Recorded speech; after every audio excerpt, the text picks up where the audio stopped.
स्थापित किया गया है, यानी तैरता हुआ ऑयल लोडिंग टर्मिनल, जहां से टैंकर में ऑयल लोड किया जा रहा है। इससे ईरान को फायदा ये होगा कि सारी सप्लाई समुद्र की 6 से 7 किलोमीटर की गहराई में हो रही है और तेल लोडिंग वहां से हो रही है जहां अमेरिका की नाकाबंदी पीछे छूट जाती है। यानी अमेरिका आसमान से नजर रख रहा है और कहने के लिए ही नाकाबंदी के लिए समुद्री सतह पर तैनाती की गई है।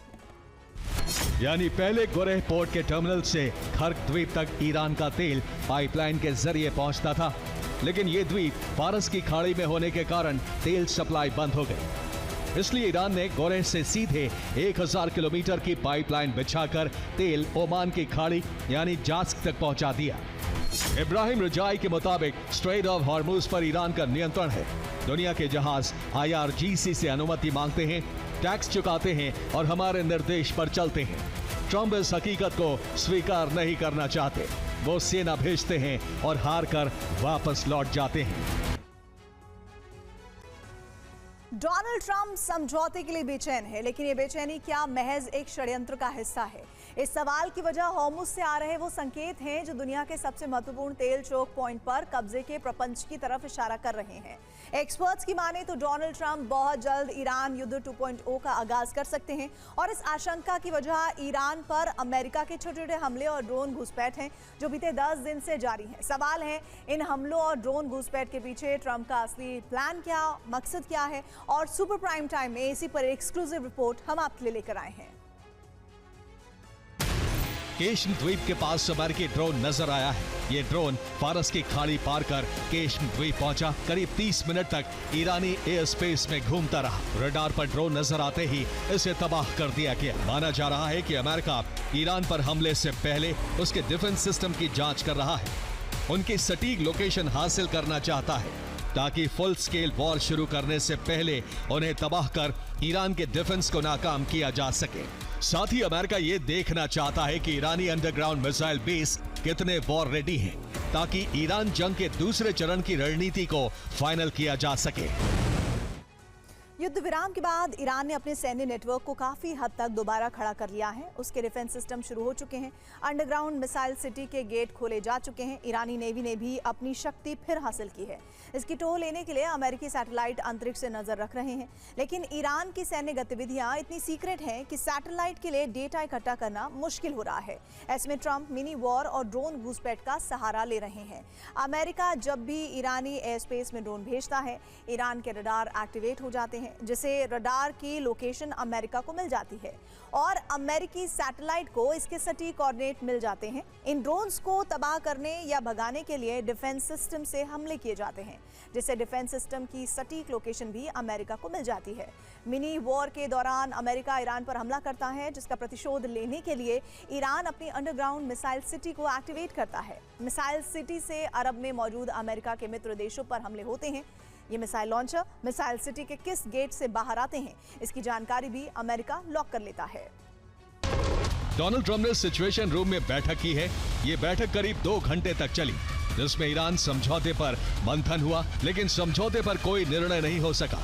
इसी दौरान युद्ध को लेकर नई रणनीतियों पर भी चर्चा हुई।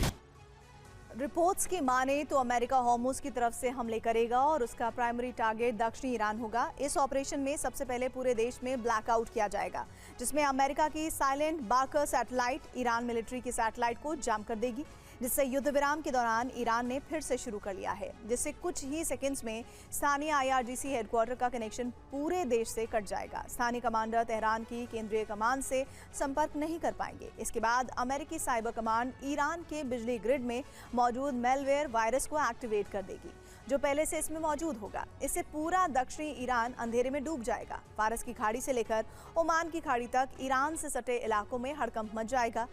बिजली सप्लाई कटने की वजह से एयर डिफेंस सिस्टम के रडार बंद हो जाएंगे। 40 दिन जंग के बाद ईरान ने अपने डिफेंस सिस्टम सीक्रेट लोकेशन पर डिप्लॉय किए हैं। हमले से पहले इनकी लोकेशन भले अमेरिका के पास हो, लेकिन फिर भी फाइनल चेक के लिए डिकॉय फाइटर जेट भेजे जाएंगे।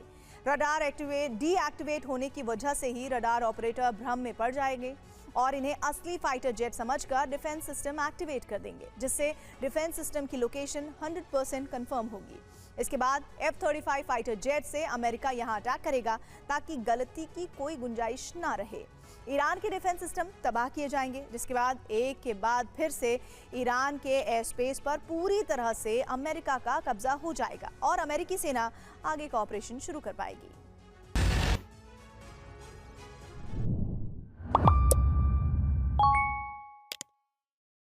व्हाइट हाउस में बैठे ट्रंप ने कल रात एक ऐसा पासा फेंका जो उन्हीं पर उल्टा पड़ गया है। ट्रंप ने बिना किसी दस्तखत के ही ट्रुथ सोशल पर ढिंडोरा पीट दिया कि ईरान मान चुका है, डील पक्की हो गई है। लेकिन तेहरान ने सिर्फ 30 मिनट में ट्रंप के इस कागजी किले को मलबे में तब्दील कर दिया। ईरान ने साफ कह दिया, सौदागरों से बातें बंद, अब मिसाइलें फैसला करेंगी। ट्रंप की कूटनीति का मुखौटा उतर चुका है। अब वो बौखलाहट में ईरान को तबाह करने का ब्लूप्रिंट बनाने जा रहे हैं, जबकि हॉर्मुज के मुहाने पर मुज्तबा ने ट्रंप को डेथ वारंट जारी करके अरब धधकने के संकेत दे दिए हैं। ट्रंप के झूठ की पोल खोल दी, ट्रंप के प्रोपेगेंडा को फेल कर दिया, ट्रंप की छल नीति को बेनकाब कर दिया। एक दिन पहले ट्रंप ने ट्रुथ सोशल पर एक पोस्ट किया था जिसमें दावा था कि ईरान के साथ डील हो गई है, दोनों देश स्थायी युद्ध विराम के लिए तैयार हैं। हालांकि पहले युद्ध विराम 60 दिन किया जाएगा, फिर आगे युद्ध विराम को बढ़ाया जाएगा। ट्रंप ने भारतीय समय अनुसार रात 8:30 बजे ऐलान किया था। उसके ठीक 30 मिनट बाद ईरान ने उसे खारिज कर दिया।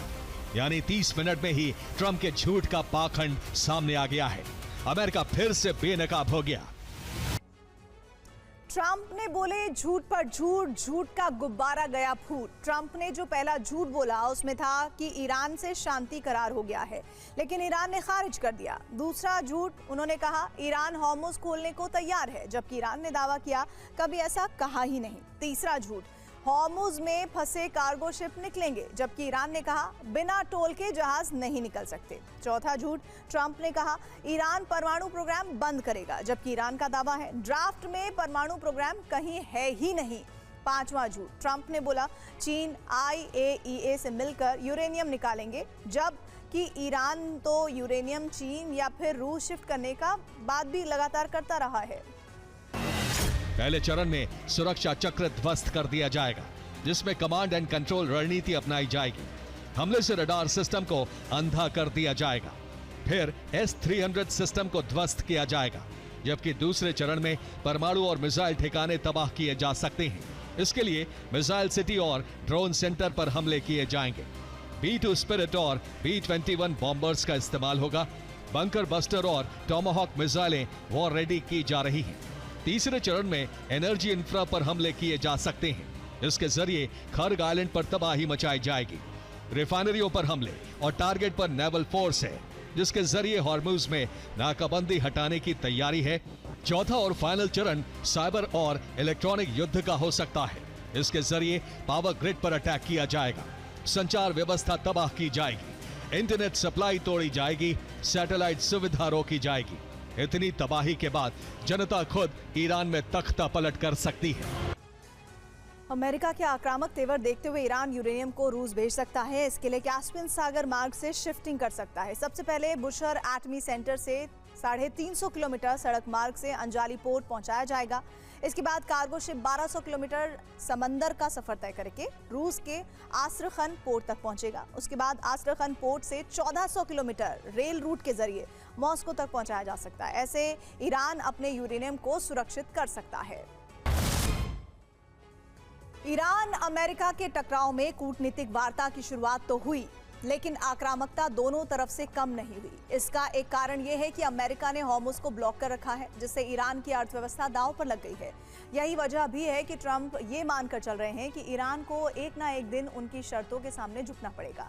लेकिन ईरान के तेवर अब तक नहीं बदले हैं, जो उसके मजबूत होने का प्रमाण है। तो क्या ईरान ने अपनी अर्थव्यवस्था को दांव पर लगाकर तीखे तेवर अपना लिए हैं? जवाब है नहीं, क्योंकि अपनी अर्थव्यवस्था संभालने के लिए ईरान ने पहले ही रास्ता तैयार कर लिया है। ट्रंप की नाकाबंदी ईरान ने बेअसर कर दी। इतिहास ये है कि ईरान अपना 90% कच्चा तेल खर्ग द्वीप के टर्मिनल से एक्सपोर्ट करता था। ये द्वीप फारस की खाड़ी में है, जहां से तेल ट्रांसपोर्टेशन के लिए जहाजों को स्ट्रेट ऑफ हॉर्मुज के सकरे रास्ते से गुजरना पड़ता है। लेकिन इसी समुद्री रास्ते पर अमेरिकी युद्धपोत नाकाबंदी कर चुके हैं। यानी ईरानी टैंकरों को अब स्ट्रेट ऑफ हॉर्मुज के व्यू में घुसने की जरूरत ही नहीं है। वो सीधे गहरे समंदर से तेल लोड कर सकते हैं। और अमेरिकी नाकाबंदी को बेअसर कर सकती हैं। ईरान ने ट्रंप की नाकाबंदी बेअसर करने के लिए फारस की खाड़ी के तट पर मौजूद मुख्य तेल क्षेत्र गोरेह से 1000 किलोमीटर लंबी अंडर सी पाइपलाइन बिछाई है। ये पाइपलाइन हॉर्मुज स्ट्रेट से होते हुए सीधे ओमान की खाड़ी के तट पर मौजूद जास्क पोर्ट से जुड़ती है, जहां ईरान का ऑयल टर्मिनल है। लेकिन इस पोर्ट पर भी अमेरिका की नजर है, इसीलिए अमेरिका को धोखा देने के लिए जास्क पोर्ट से भी एक पाइपलाइन ओमान की खाड़ी में समुद्र के बीच करीब 10 किलोमीटर की दूरी तक बिछाई गई है और इसी बीच समुद्र में एक सिंगल पॉइंट मूरिंग बुआई